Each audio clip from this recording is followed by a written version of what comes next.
Well, welcome back to Not Sure This Matters. We're still down one of our team members, so it's strictly suits and fish for the day. But we're going to do our best job to kind of keep the ball rolling, keep the topics and information flowing, and then, hopefully get people engaged. So I don't know if these are going to be the last two released on actual Apple podcast, but the YouTube channel is up. So you can watch it there. There'll be links in both of our bios on our Instagram account. So whoever, for the Lujic_RTS Health MD or Michael Ranfone, we'll get you to where you can watch the whole episode if you do want to do that. So viewership in terms of questioning, last week we went over a lot of that stuff.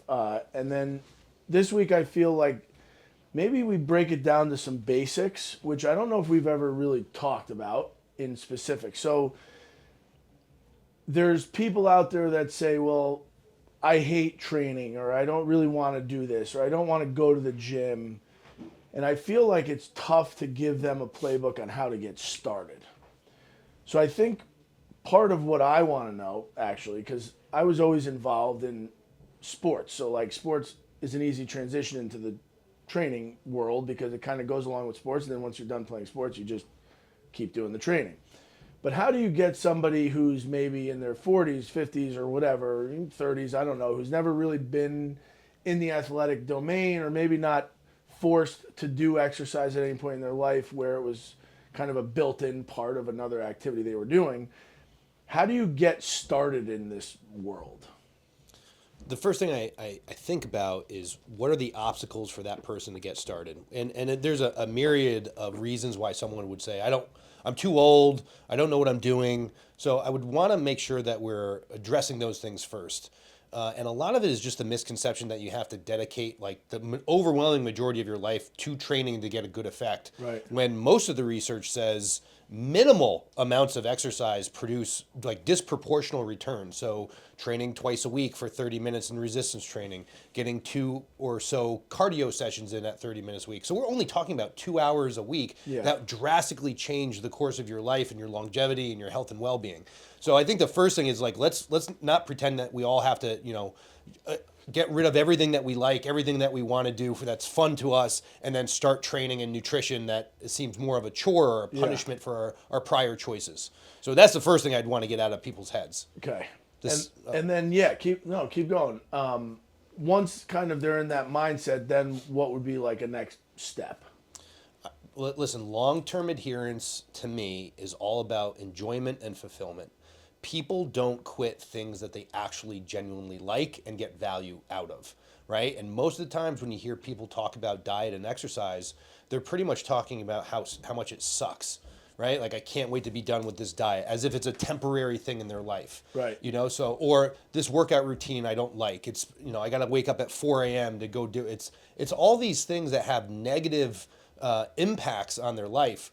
Whereas if someone just like to do, let's say, dance or play golf, we can probably make that part of the routine of your health strategy. Right. And then have, the upside of enjoying it, and then the long-term benefits of sticking with it. So I know like in the regular availability of gym world out there, you just go like sign up for a membership and then you just go. And you kind of find your own time and you find whatever program, I guess, is out there somewhere on the internet, or, I actually don't know anymore because I used to just go and do what I used to do and just lift and walk around the gym and then leave. I don't know if people know enough about this style of gym atmosphere, right? So can you give, say, a client's journey, right? So they email us and they say, all right, RTS, I want to start going to the gym.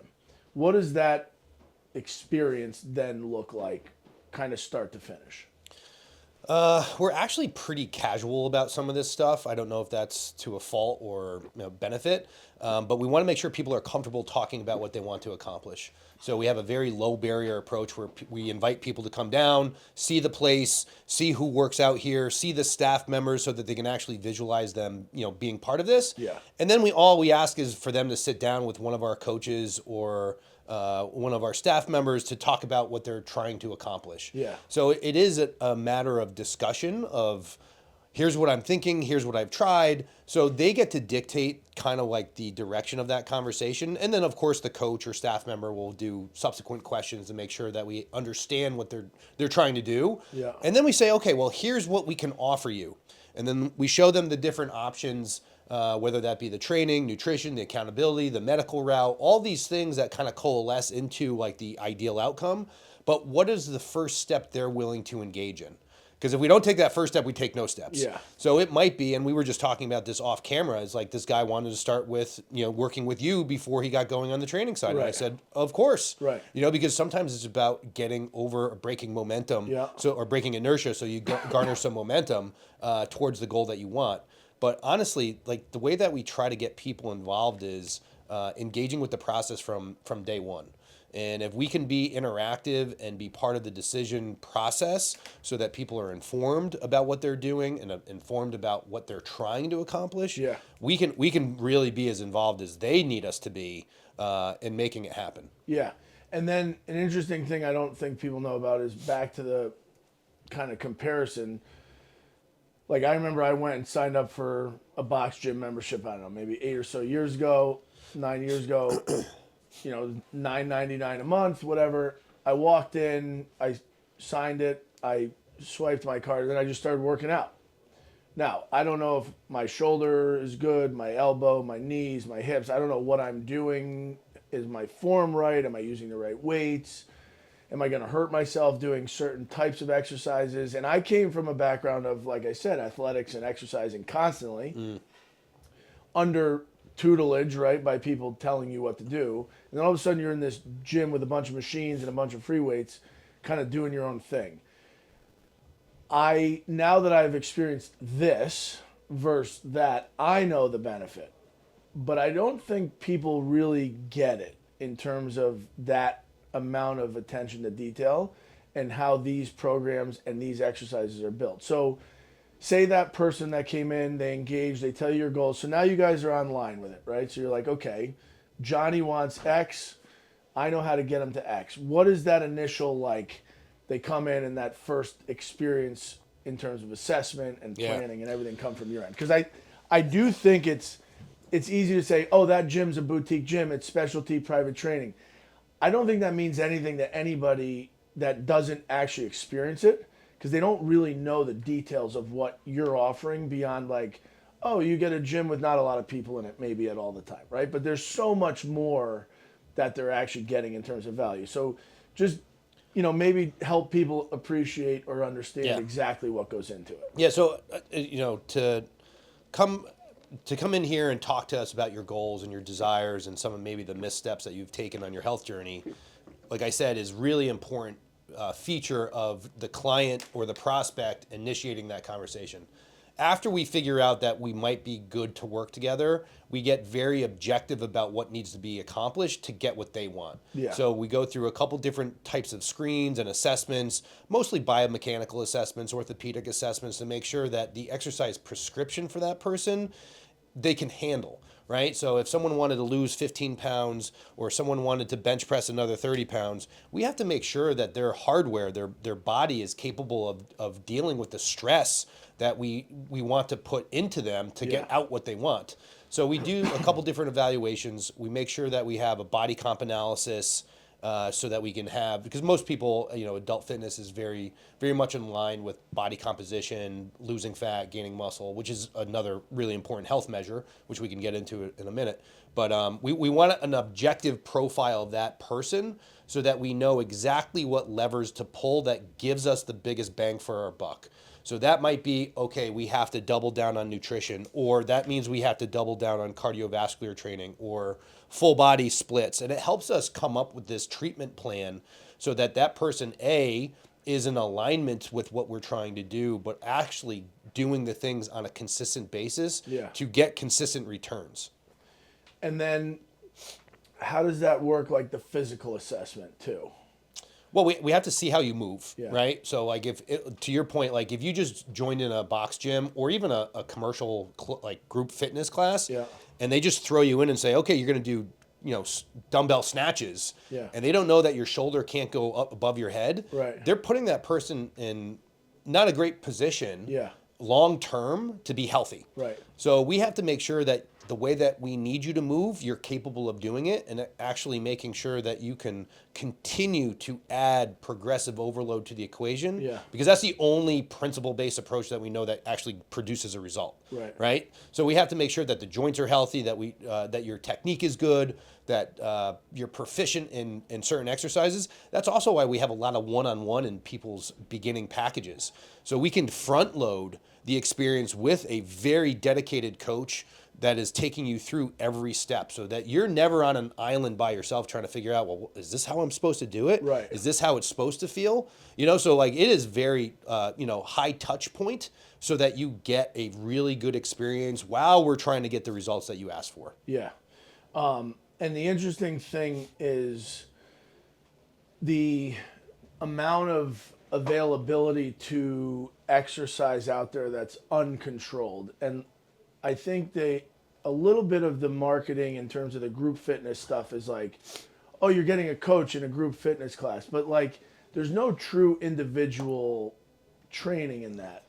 And I see a lot of times in here on the medical end of it, people with shoulders, elbows, wrists, knees, hip pain, that from my end of it, now that I know what's available in terms of the training style here, I always say to them, well, these are relatively avoidable situations, and root cause of exercise ailment is just as important as medical. People with hip or lower back problems, sometimes maybe it stems from their feet, from their ankles, from their knees, things like this, that a gym like this you can assess properly. Yeah. From the medical end of it, I always like to tell people, when you end up in a medical situation and you are being assessed by a provider, you're really not an individual. You're a series of boxes to be checked in terms of organ systems. Meaning, the way it's taught in medical school, you go from head to toe, ears, eyes, nose, throat, mouth, lungs, heart, back, skeletal systems, kidney systems, liver systems, whatever, but it's all a series of boxes. And this kind of came to light because I was speaking with a client this week, and we were talking about everything, and there's balance, right? So like if your cardiac risk is here and your diabetic risk is here, but you're being told not to exercise because you don't want to stress your heart, but now your muscular system is failing, like you have to look at the whole thing. And that client's big problem was that the cardiologist was like, well, don't do that because it's going to kill your heart. But like you can protect somebody's heart perfectly. And if the rest of their body's crumbling, like who cares what the heart looks like? Yeah. So I think that in the training end of it, you guys do a really good job of doing that as well, right? So like if somebody in regular world is injured and you're in a group fitness class and you have to do those overhead snatches, but your right shoulder's busted, well, you're probably not going to class. Because the group training scenario for that is rest. Right. Oh, your shoulder's hurt. You can't really do the group training because you can't do full body movements. You're going to sit out for a couple weeks. Well, in those couple weeks out, the rest of you deteriorates. But a place like this, if somebody has a shoulder injury, the availability of exercise to the rest of the body is still there. It's like in the medical part. Well, that guy might have had a heart issue that he was told not to exercise too much, but that doesn't mean we can't keep the rest of him perfectly intact. Sound, intact, so that we can make that heart issue less of a big deal and make the rest of his body good or her body good. And the same on the training end of things. And I think what people need to know is the availability is out there for that style of intervention as long as you want to get it. So in terms of who would be the perfect person for, say, a gym like this, is there any barrier to entry in terms of the avatar of the human, or is it you can kind of work with anybody?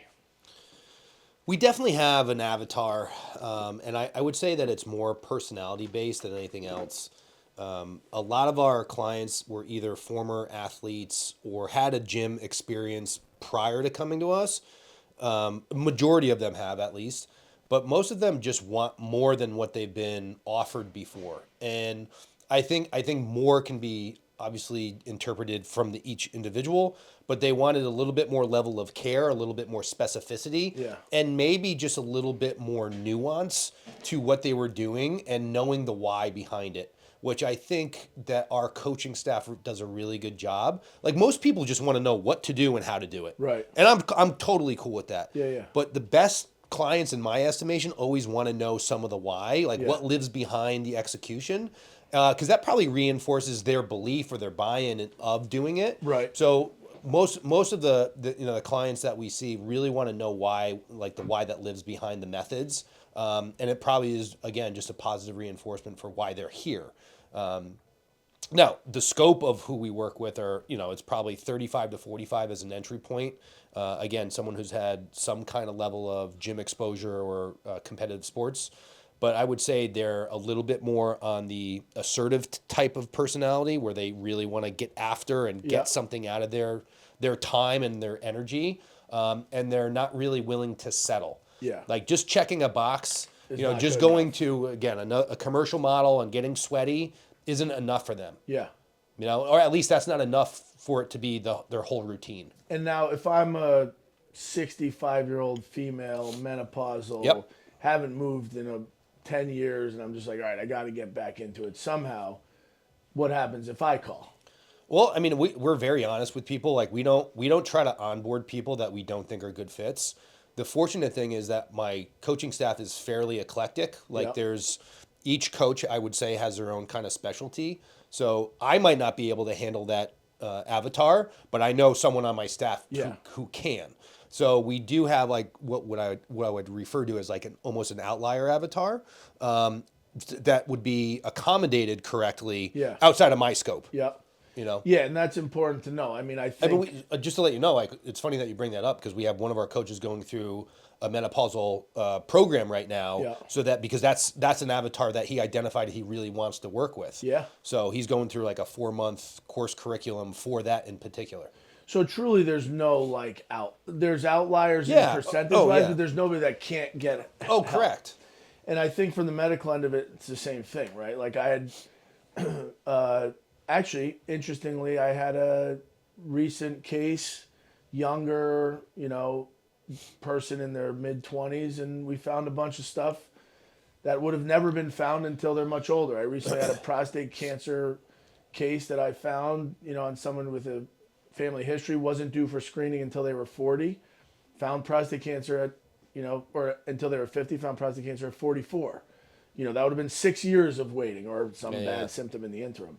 And from the medical end of things, I think everyone should know, like, all people are welcome. And I think the same thing, though, the true avatar is like a 40 and older. Yeah. But the 20s, the 30s are still baseline foundational health investigations are well worth it. And then the menopausal women or the older gentlemen that are in andropause, where their testosterone is completely in the Tanked. gutter, are also really good candidates to work with too. I've also been hit recently, and this happens a lot in this medical office, with, not to change subjects a touch, but a little bit of the biohacking, right? So people will come Get that a in lot. and say, like, I've read, or I've done this, or I've done this research. And I recently got an email that was like, hey, we went over our labs, whatever. Can you send me the doses of the meds I'll be starting on? So I asked, well, why do you want to know the doses? And that person was like, well, I want to read up about it.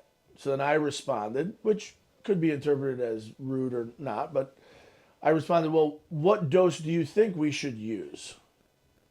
And he wrote back, well, you're the doctor, so what dose would you put me on? I said, well, then what does it matter what dose I put you on? Because if you're going to give me a data-driven response based on professional acumen, great. But if you're going to give me an online reading response, that's a tough one to discuss. How often do you see that sort of thing in the gym space? Like, oh, I read I should be doing A, B, and C. I mean, it happens quite a bit. I mean, there's probably not a week that goes by that someone's not inquiring about something they saw. I mean, social media is this. I mean, let's be honest. Like, people get their information. Yeah. And there's a reason why there's something called an influencer out there. Right. Because they're very good at spreading information. Yeah. And I'm not saying they're malintent or that's wrong, but most of it is from a practical consideration, absolutely useless for someone who's coming to a place like this. Yeah. If they're getting top-notch training, nutrition, medical care, accountability services, and lifestyle services, like, you don't need a cold plunge. Yeah. And I'm not singling out cold plunge, but that's a one that comes up quite often. Right. And it's like, those are like, I'm not saying there's anything wrong with those, but for them to have the ROI that training 3 to 4 days a week, resistance training and cardiovascular training for 10 years, I can't even tell you the minuscule effect that 1 or 2 cold plunges will do. Yeah. Compared to these other things. So it's like, they're not bad. They're just like, the power of them or the impact of them is so incredibly low compared to these other non-sexy, kind of boring things that you have to be consistently working on forever. And that's just the reality of our situation. Yeah, foundational. I mean, I get it all the time, and I also have a lot of people that'll say, I just need a little guidance. And then I'm like, all right. And they're like, I'm doing great. I know what's going on with my body. I'm very in tune with my body. I've been doing the right thing. I'm super healthy. And then we sit down there on a list of medications. And then, like, you know, one person was like, well, you know, I did have a heart attack when I was 39. Yeah. Well, all right. So we got a little bit to work with. But the biohacking space, the reason I bring it up is it's interesting how willing, like, you would never get on an airplane or, like, I don't know, a train and walk up to the pilot or the conductor and be like, hey, guy, like, what speed are you going to be flying us at today? Right? Or you'd never be like, did you make sure your radar is up to speed with, I just read online, like, Raytheon just put out a really new 3-dimensional radar. You got that in here? Because if you don't, like, you don't do that. Yeah. But for some reason, people feel really comfortable with medical training style, like their own physical body, like DIYs. And it's alarming, I think. Which leads me to the topic, because I just had somebody drop a photocopied sheet of paper off as an information thing on the whole hims and hers thing, which is like ripping through the online world right now, where you can just go online and get meds. Now, for, I don't know, 60% of the people that do that, maybe it's going to be great. Maybe it'll work out all right. Maybe there won't be a downstream effect, but we'll never know. But for a huge portion of people, that's completely wrong, right? And the fact that you can just go click online and find some random provider after you checked a bunch of boxes, meet with them for 8 minutes, and they just send you a prescription for something that seems benign, but really isn't, because a lot of them are hormone-altering agents, right? Like finasteride, which blocks the production of dihydrotestosterone, or you can just get testosterone, or you can just get estrogen, or you can get minoxidil, or you can get a bunch of these meds just kind of shipped to you. So in my world of medicine, that's alarming to me. In the training world, the interaction online with a trainer, I feel like if it's a one-on-one situation like you do some remote, is really good. What do you think about where you just go click on a website and get, like, here's a standard protocol exercise program? What's your take on that in terms of the biohacking space? Oh my God, there's so many things can work. So this is the crazy thing, and this is why there's so much variability, I think, that's out there, and what people can claim why they were successful, right? The human organism is really adaptable, right? Like, with time and perseverance, like, it pretty much can do anything.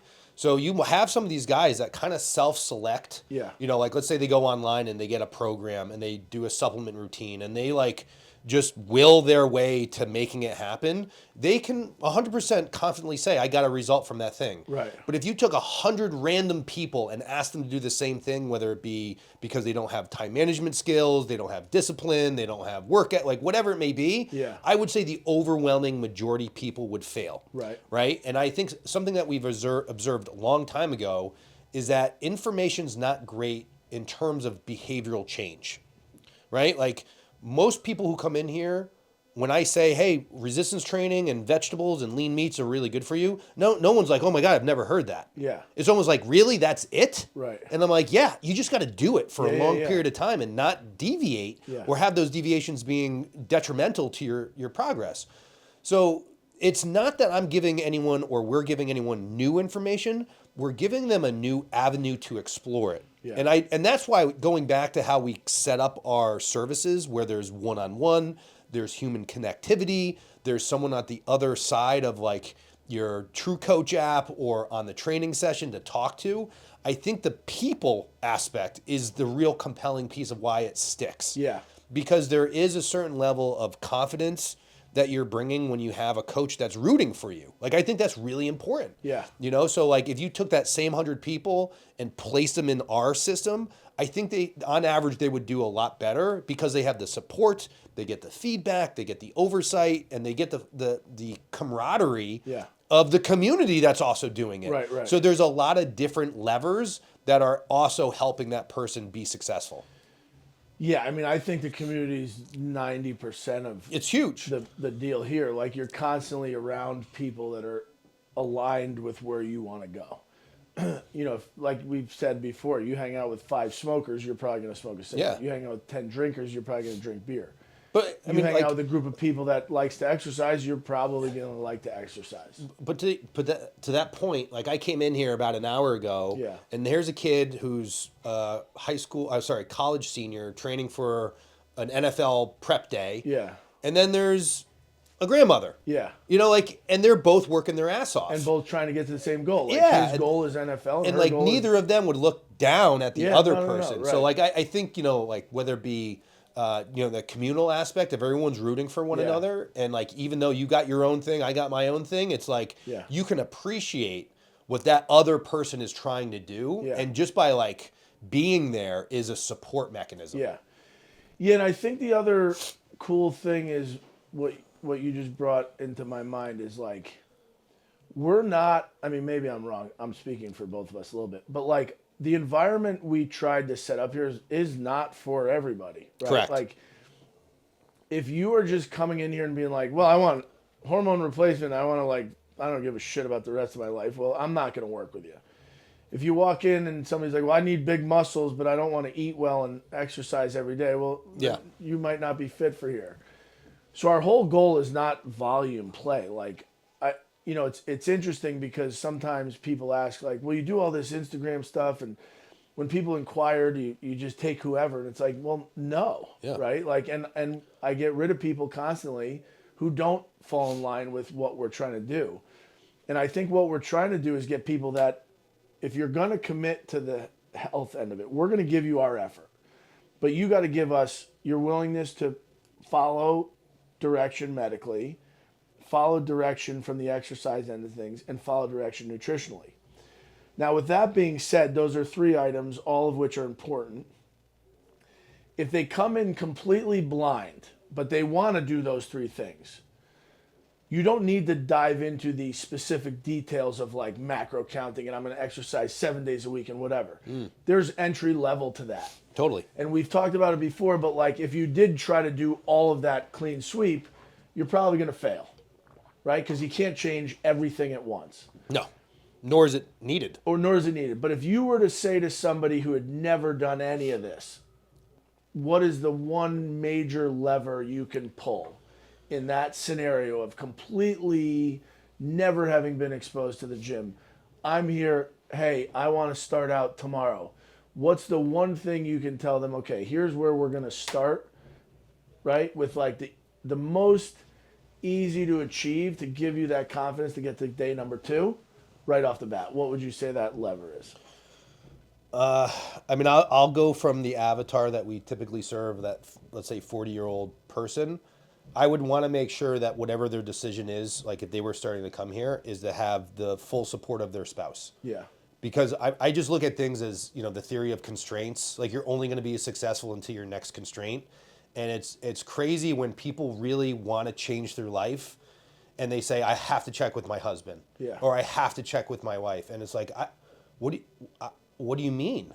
Like, would they not want you to have an opportunity to get better? Yeah. And it's almost a little sad commentary that someone has to ask for permission to get healthy now, because it is perceived as it's abnormal. Yeah. You know what I mean? So it's almost like if you're lean, fit, take care of yourself, you're like the oddball all of a sudden. Yeah. And for that to happen, like whether it be a point of confrontation or distension in the household, that's why I'm always like, is your spouse fully aware of what you're trying to do and behind you? Yeah. And then like honestly, that's the conversation that usually yields both of them coming in, because they both know that if they both do it, they're more likely to stick with it. It's a very crazy phenomenon. Same, very similar in here too. I find it so much easier to work with people that have. Well, you just mentioned it. It's like hang around with smokers. What do you do? Yeah. So if your spouse is the one who drinks and likes to go out, and you're like, I can't do that. I got like. Now you basically have lives that are diverging. Yeah. Because there's not going to be any congruency to get either of you where you want to be together. Right. You know, and that you probably have seen that. And I also get sometimes the people, especially guys, because they still view testosterone therapy as like, I'm doing steroids. So a lot of these guys will be like, well, I want to do this. You just can't tell my wife. And I always say like, that's not the right approach.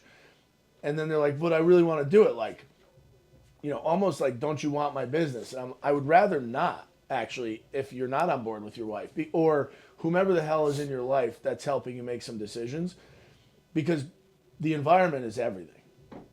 I mean, we can extrapolate this into society, right? Like, if you grow up in a neighborhood where every house is gigantic and everybody's making a lot of money and everybody's of an upper level socioeconomic status, you're probably going to end up in that same group of people by the time you're later. Like, part of why I am willing to sacrifice a lot in terms of personal fun to pay for a private school environment is because, like, I like knowing my kids are around other kids that are products of people that are willing to invest in education. Right. Because by default, if education is a big deal to you and you're willing to pay extra for it, that means it's a priority, right? So by default, anybody who walks in this office who's willing to pay for very detailed medical care is prioritizing their health or prioritizing whatever they're doing in terms of longevity and quality. So if there's somebody in their life that's not on board with that, that's going to present the problem, maybe not right now, but down the road. And then I always say to them, well, what would your wife do if she found out you're doing this? Well, she'd be mad. About what? Like, what is there to be mad about? Because at the end of the day, this is only to get you better, to get you healthier. But it's an interesting thing because it happens quite frequently, like you said, or the old, I got to go check with the wife. Now, if it's purely financial, like, hey, we need to figure out the budget, or no problem. Well, let me ask you this. How many times do you actually encourage both members coming in so that we can have this discussion together? So there's no like, I don't want to hide anything. I want this to be fully transparent. I want everyone on the same side. Every single time. Because it is, like, no matter if one of them's doing it or both of them's doing it, it's a joint decision to live a certain way. Right. And that could be something that has a lot of friction or very seamless in the transition to what they're moving towards. And it's so much better when both people are doing it. Oh, without a doubt. It's so much better. And it's very rare, I think, you see a super fit one person and a not fit, or super healthy and not healthy. Now, I'm talking voluntary, right? So there's illnesses out there that we can't control. Right. That's a different story. I'm talking like one 400-pounder who eats McDonald's every day, and then somebody who's running marathons. Like, that combo is very rare. Not built to last. Not built to last. Well, you can also see it, like, look at all the couples that come to the gym that have been here for decades. Yeah. Decades. They're probably our longest, like, our real, like, if we had to single out an avatar who's got the longest lifetime value, it's probably couples. Yeah. That chose to be here. Yeah, it's not going to hurt. Now, the biggest thing is, like we talked about before, so that client you mentioned who wants to start with the health and then get into the exercise. Yeah. Whatever. In my mind, I think it would be really advisable to start with both. And I will push that as well.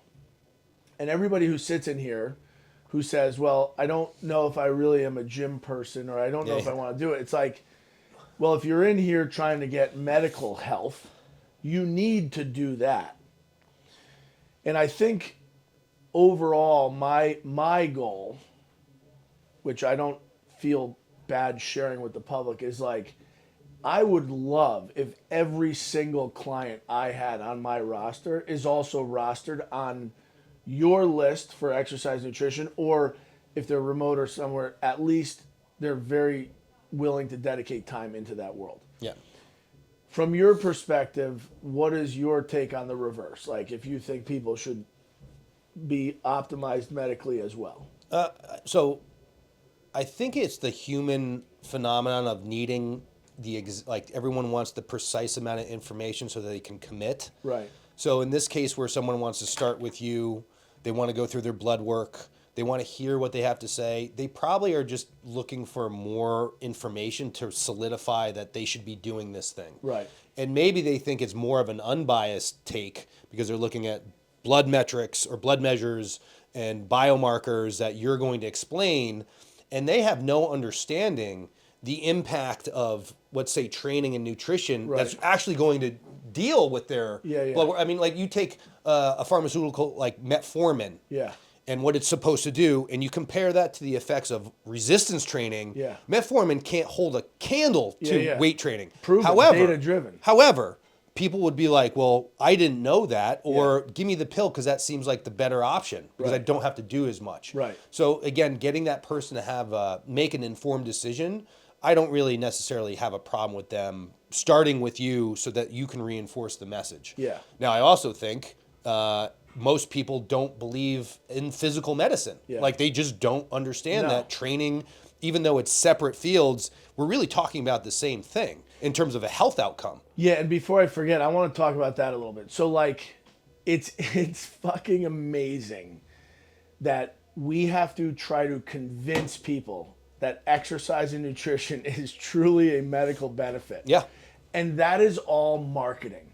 So if you think about how backwards that is, right? Like we have as a society had corporate pharmaceutical companies and the health industry market so heavily to the general population that the solution to illness are pills and a hospital, that we are trying to convince people that exercise and nutrition is actually more beneficial. If you really sit, and if you're driving and listening to this or sitting in your car or reading the news, I don't know what you're doing right now while you hear us speak about this, but take a moment and actually think about that, right? What you eat and how you move is more important than the pharmaceuticals or the hospital. If you can't reason that out in your brain, you have a really hard problem to deal with, right? But the industry is so strong. The lobby is so big. The amount of money behind it is such a heavy hit that we have trained people to think that the solution to diabetes is metformin and insulin and Jardians and all these other meds that you get from a pharmacy, which are very helpful in many instances. Totally. But the true solution, which we need to start getting across to people, is exercise and nutrition is the foundation. And I will tell you all day, there are outliers. But on this computer, if I showed you the lab data from people that exercise versus people that don't, it is profound. I haven't shown you the actual numbers yet because it's hard to quantify. I'm getting the data put together. It's kind of taking a little bit of time. But like the amount of people that have walked in here that were diabetics, I don't use pre-diabetes in here, right? So 5.6% hemoglobin A1C and under is considered not diabetic. Then there's this pre-diabetes, and then there's diabetes. Everybody above 5.7 to me is a diabetic. You're just on your way to diabetes. You haven't been diagnosed. So the amount of people we've taken with exercise, nutrition, and a little bit of medical kind of vigilance from becoming a diabetic to not is profound. And that's all exercise and nutrition. But it is so hard to fight the system because the system has trained them that the treatment for diabetes is medicine, or the treatment for heart failure is medicine. The treatment for high blood pressure is medicine. Like I had somebody sitting here a couple days ago. I said, "What are your medical issues?" And they said, "None." And then they give me a list of meds and they're on a blood pressure med. I was like, "Well, blood pressure is a medical issue." They're like, "Well, I don't have it anymore." I was like, "No, you do."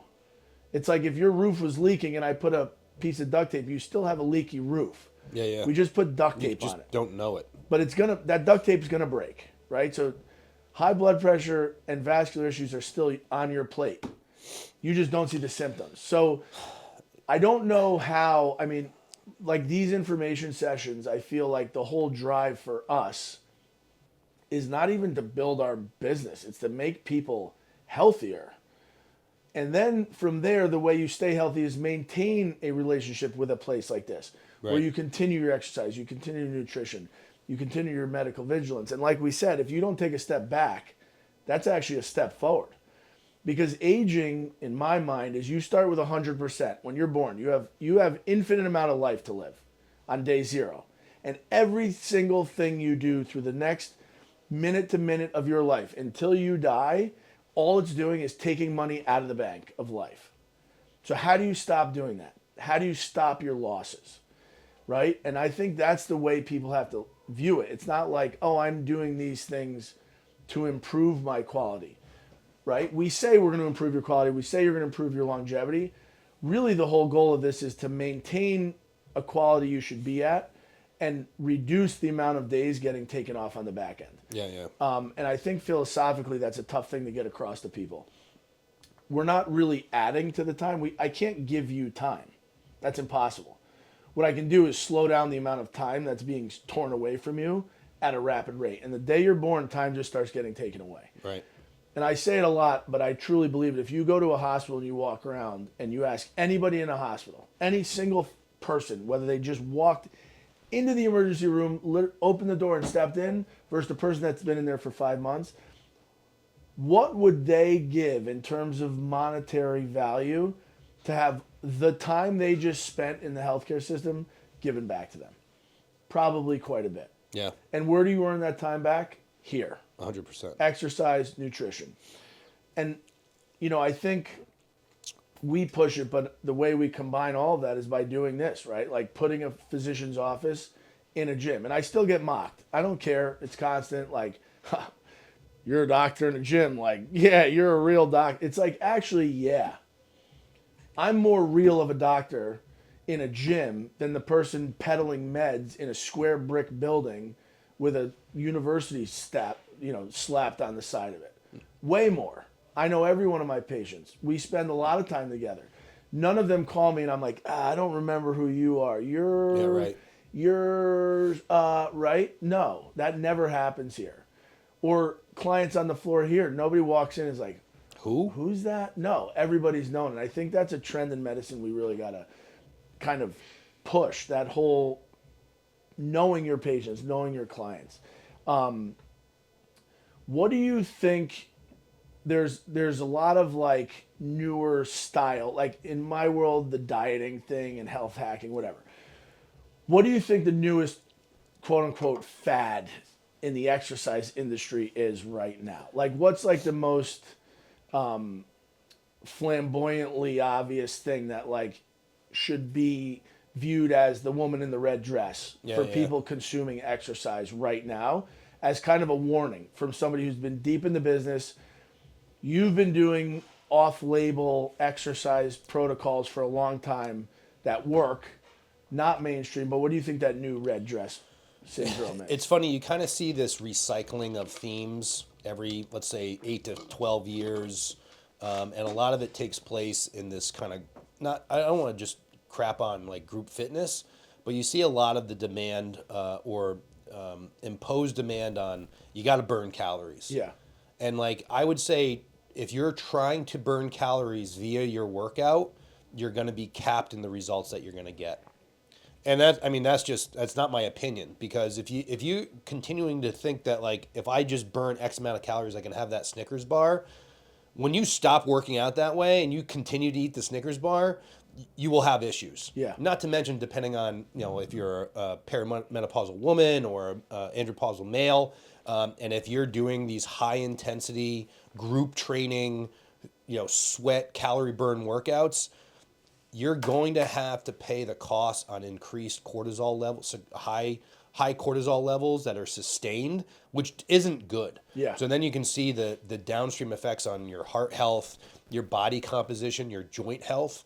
And as you get older and try to go back to the well, you're going to have a bigger problem dealing with the stressors that that type of model provides you. Yeah. And I'm not saying it's inherently bad. I'm saying it's really hard to scale on an individual level. And most people at some point need individual care. Like we just talked about, someone could just download a program off the internet or get an AI plugin to make their workout, and they might be really good. But that's an N equals one, right? That person was successful. The 100 other people, maybe not. So when we see these these, again, commercial gyms come up and that all they're talking about is like, let's see how many calories you burn, let's get your heart rate in a certain zone, and let's sweat and crush weights and blah, blah, blah, blah, blah. You're probably not going to have a long-term benefit because your body can't sustain that level of effort for decades at a time. Right. And it's not a new problem. It's always been there. You can look back 20 years ago at home workout VHS tapes. And what do? It's Sweat to the Oldies or Taibo or all this stuff. And now they've just taken that model of like high intensity output and put it into a facility. Yeah, and it's interesting because it's almost like the exercise industry is not learning outside of here from the medical industry, right? Like the medical industry went from one-on-one catered individual care when there was a really good ratio of doctors to patients, when back in the day your PCP knew you, knew your family. Come to your house. Might have come to your house, or their office was the room in their house where you went, and Dr. Smith knew Mike ran phone really well, and there was never a question. And like the reason we get kind of screwed in terms of the data is because data analysis of longevity and how long people are living, we forget like antibiotic therapy and anesthesia and bettering terminal care has made that look better. Yeah. But if you were to if you took away antibiotics right now, just got rid of them, your death rates would be so profound, and they most likely wouldn't hit the people that were very fit, right? It would attack sick people at baseline health.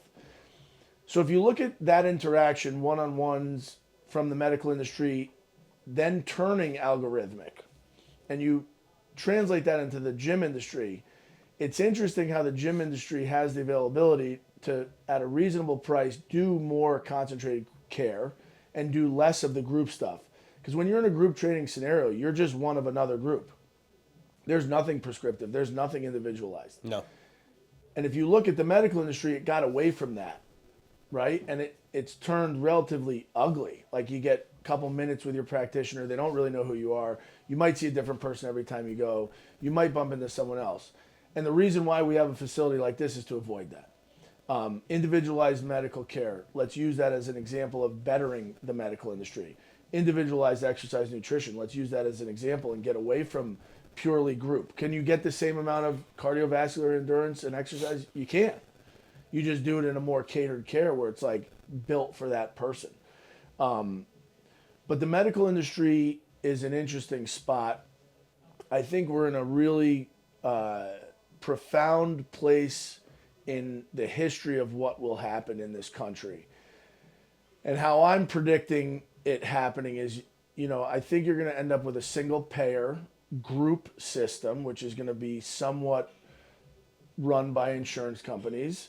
And then you're going to have purely concierge medical service. And it's like all elective. And it's all going to be elective. Even so much to the point where now they have fully pay-to-play, prices listed surgery centers. Because those doctors are based on outcome, based on purely results. So the only way you survive in that industry is to have really good outcomes, and people will pay you to do their operations. And I think you're going to start seeing more and more and more and more. And unfortunately, a big divergence of like healthcare standards, right? And when you go to the hospital system, you're going to be off to this side. And if you come to a concierge type medical service, you're going to be off to this side. And it happens in the gym industry already. I mean, you have box gyms. You have that kind of middle of the road, commercially style group fitness. Yep. And then you have a place like this. And I think if people are willing to invest in themselves, you get the best bang for your buck in a place like this. I think, in terms of overall topics touched today, I think it was good to let people know what's out there. Our goal, and I speak for the two of us, is to get people that are willing to do both. 100%. I think the ideal client for both of us is somebody who wants to do the medicine, wants to do the exercise. And if you paid it, if you're willing to sacrifice a little bit of income to prioritize that, you're going to get what you're paying for, real value. And it's hard for people to appreciate because they've been devaluing themselves because the system and they've normalized not treated feeling them good. like they're just one of another herd. So with that being said, any closing comments or? No, I think you hit the nail right on the head when it's really like what the value of, like, what people's perceived value is with a pill rather than an actual intervention that's more holistic based. Yeah. Because it's like everyone thinks that they're measuring the outcome, right? Like I can take this pill and I get X, when really it's just, no, you're not seeing Y show up. Yeah. Until X is so bad that we have to give you something else. Yeah. And the root cause, what you usually discuss in, like, health environments, is something that we try to do together, which again does not happen in your typical medical format or gym format. Yeah. And it's just like, we're not trying to toot our own horn, but we try to do something unique for unique individuals. Yeah. And it does take a person that's a little bit more results based and process oriented than, let's say, your average Joe gym goer. But it's if that's what you want, you're looking for more, that's what we're here to provide. Yeah, and I think the cool thing, even for people that are purely superficially driven, like, it's a way bigger value add if you are physically fit, you are physically healthy, and deep down inside you value yourself relative to, fancy hair, fancy nails, fancy jewelry, watch, whatever. Anybody can buy that. Yeah. But if you see someone who's like pretty jacked up, fitness enthusiast, like, that person carries a lot of weight. And that person is willing to grind, willing to work hard, willing to pay attention to detail, really, really putting effort and prioritizing their value. Yeah. So most likely, whatever profession they're in, they're doing pretty well, right? Like, you walk in a courtroom and you got a super fit lawyer versus somebody who's sweating and hair's all messed up and they're greasy and you can tell they never exercise. Like, I'm putting my money on the guy that's got the sharp suit, or the female in the woman's suit who's like got her hair done and she's physically fit. Like, that person's most likely going to win that battle every time. So it really comes down to how much you value yourself. With that being said, any questions, concerns, DM us on the NTSM or NS Not Sure This Matters Instagram handle. You can message myself, Mike, emails, inquiries are welcome. We want this to be informative. We want people to know about what we're doing, but more about how you can help yourself. Totally. So any questions are invited. We will try to get the games back at the end of these. We're going through a little rough patch with a couple things socially, but we'll get all those settled out at the end. But please, listen in. Let us know your ideas, any thoughts for future podcast topics, questions. Topics, we sessions. Love it. We love it. We want this to be free information session. So enjoy the weekend. See you guys.